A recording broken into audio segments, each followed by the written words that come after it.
Hello everyone, welcome to my YouTube channel Dosti with data. तो guys, आज से हम अपनी डीएसए विद पाइथन की सीरीज की शुरुआत करने जा रहे हैं, जिसको आप शॉर्ट फॉर्म में पीडीएसए भी कह सकते हैं। इसमें हम डीएसए सीखेंगे इन पाइथन लैंग्वेज। तो चलिए शुरू करते हैं। आज के लेक्चर में बेसिकली हम एक इंट्रोडक्शन लेंगे कि डीएसए क्या है, इसको हम कैसे सीखेंगे। ओके, तो चलिए शुरू करते हैं। तो डीएसए विद पाइथन नाम सुनते ही आपको मन में एक क्वेश्चन आना चाहिए कि सिर्फ पाइथन में ही क्यों सीखे और किसी लैंग्वेज में क्यों नहीं। तो अब तक अगर आपने पाइथन सीखी होगी तो आपको पता चल गया होगा कि Python is a very simple and readable language and it is perfect for beginners. Python एक बहुत ही सिंपल लैंग्वेज है। इसमें आप जो भी आप लॉजिक होता है कोड का, जो भी आपने कोड लिखा हुआ आप उसको बिल्कुल इजीली रीड कर सकते हो और इजीली समझ सकते हैं। That's why it is perfect for beginners. ये इजीएस्ट प्रोग्रामिंग लैंग्वेज है, इसीलिए इसमें अगर आप कुछ भी प्रोग्रामिंग से रिलेटेड सीखते हैं तो बहुत इजी होगा। और पाइथन को आप बहुत सारे वाइड वैरायटी ऑफ जो है स्कोप्स में यूज कर सकते हैं, जैसे कि एआई में आप इसका यूज कर सकते हैं, आप इसको वेब डेव में भी यूज कर सकते हैं, आप इसका यूज डेटा साइंस और ऑटोमेशन में भी कर सकते हैं। तो आपको पाइथन आना चाहिए डीएसए सीखने के लिए। बहुत एडवांस लेवल की जरूरत नहीं है, बट एक बेसिक लेवल ऑफ पाइथन आपको आना चाहिए।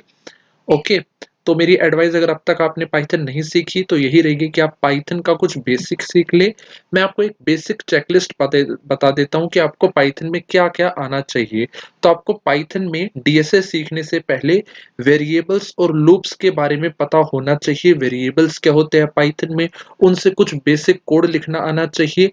लूप्स बनानी आनी चाहिए, जैसे कि इफ एल्स में, वाइल।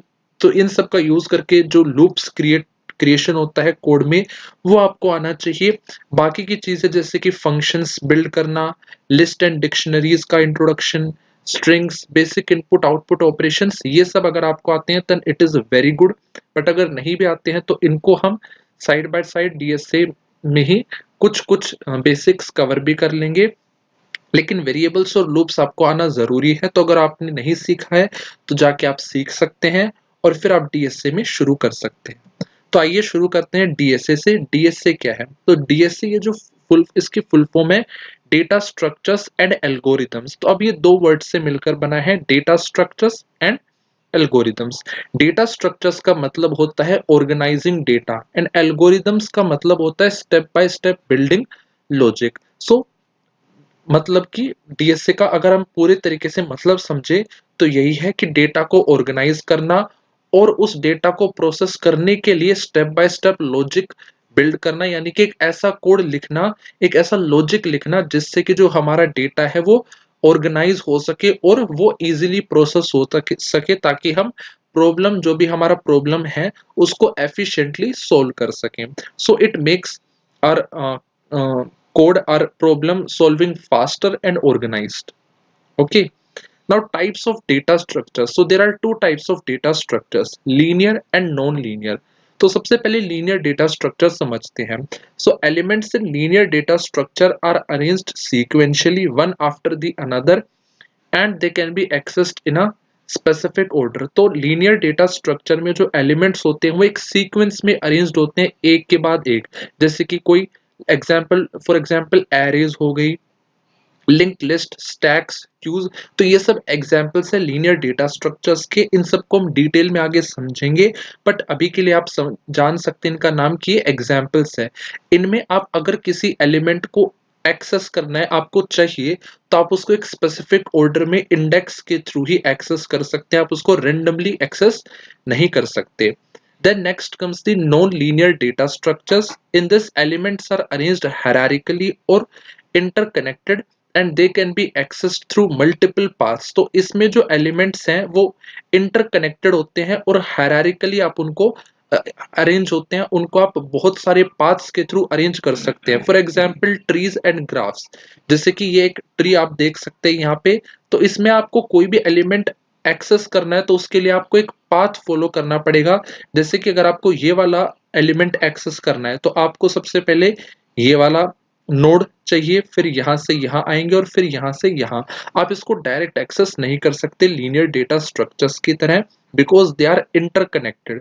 तो आपको इनके लिए एक पाथ फॉलो करना पड़ेगा। So these are the two types of data structures. इनको डिटेल में, इनके टाइप्स को डिटेल में हम और आगे जो आने वाली क्लासेस हैं उनमें समझेंगे। Okay, then next comes the algorithm. तो algorithm is the most important, it is the logic part of our code. Okay, so an algorithm is a step by step set of instructions to solve a problem or complete a task. तो algorithm और कुछ नहीं, ये सिर्फ एक step by step instructions का set होता है जो कि हमारे प्रॉब्लम और सेट करने के लिए, प्रॉब्लम और टास्क को सोल्व करने के लिए होता है। Okay, they are the core logic behind computer programs guiding how data is processed. तो हमारे कंप्यूटर के जो प्रोग्राम्स हैं उनके पीछे का जो मेन लॉजिक होता है, जो कि हमारा कोड ही होता है, तो वही हमारा एल्गोरिदम होता है। यही डिसाइड करते हैं, एल्गोरिदम ही डिसाइड करता है कि हमारा डेटा किस तरीके से प्रोसेस होगा। तो एल्गोरिदम और कुछ नहीं, हमारा कोड को लिखने का ही तरीका है कि हम किस तरीके से कोड को लिख रहे हैं जिससे हमारा जो डेटा है वो प्रोसेस होगा और प्रॉब्लम सॉल्विंग हमारी होगी। Okay, then next comes the how to learn. तो आपको डीएस से कैसे सीखना है, तो पहले तो हम आ जाते हैं कुछ कॉमन मिस्टेक्स में जो अक्सर आप करते हैं। First is the skipping the basics. अक्सर बच्चे बेसिक्स को स्किप कर देते हैं और सीधे उन एडवांस चीजों पे चले जाते हैं जो आपको ओवरवेलम करती है, जिनको पढ़कर आप एक्साइटेड होते हैं। तो आपको ऐसा नहीं करना है, आपको बेसिक्स को हमेशा सीखना है, उन्हीं से आपके एडवांस लेवल टॉपिक्स क्लियर होंगे। कभी भी कोड को कॉपी करने की कोशिश नहीं करनी है बिना समझे। कोड को हमेशा लिखना है, प्रैक्टिस करना है और उसे समझना है। ओके, हमेशा कोड को समझिए, लिख लिख कर समझिए उसको प्रैक्टिस कीजिए, ताकि आपको एक लॉजिक जो बिल्ड होता है, जो एक लॉजिक होता है बिल्डिंग कोड के अंदर की किस तरीके से कोड लिखा जाता है, वो आपके अंदर एक हैबिट डेवलप हो सके। और कभी भी हार्ड प्रॉब्लम से डिस्करेज मत होइए, हार्ड प्रॉब्लम्स को सोल्व करने की कोशिश कीजिए, क्योंकि वही है जो सबसे ज्यादा आपकी कोड लिखने की जो स्किल है उसको बिल्ड करते हैं, आपकी कोडिंग स्किल्स को इम्प्रूव करते हैं, उन्हें एक बेटर शार्पन करते हैं। Okay, now the pro approaches कि आपको किस तरीके से डीएसए करना है। कंसेप्ट्स को समझिए एंड देन मेमोराइज देम। जो थ्योरेटिकल कंसेप्ट्स है उन्हें आप समझिए और उन्हें याद रखने की कोशिश कीजिए, और साथ ही साथ डेली प्रैक्टिस कीजिए, डेली कोड्स को सोल्व कीजिए। मैं भी आपको साथ साथ हमेशा हर लेक्चर के एंड में आपको कुछ प्रॉब्लम्स दूंगा, बेसिक प्रॉब्लम्स, और उनका सॉल्यूशन भी आपको एंड में दूंगा, जिससे आप उन्हें प्रैक्टिस कर सके और सोल्व कर सके। और मेरे साथ साथ भी आपको कोड करना है और कंसेप्ट्स को समझना है और रिवाइज रेगुलरली। हमेशा जो भी पढ़ाया जाए उसको रेगुलरली रिवाइज कीजिए। Okay, now the way forward. तो सबसे पहले डीएसए में आपको बेसिक टू एडवांस तक पहुंचने के लिए सबसे पहले लर्न द पाइथन बेसिक्स।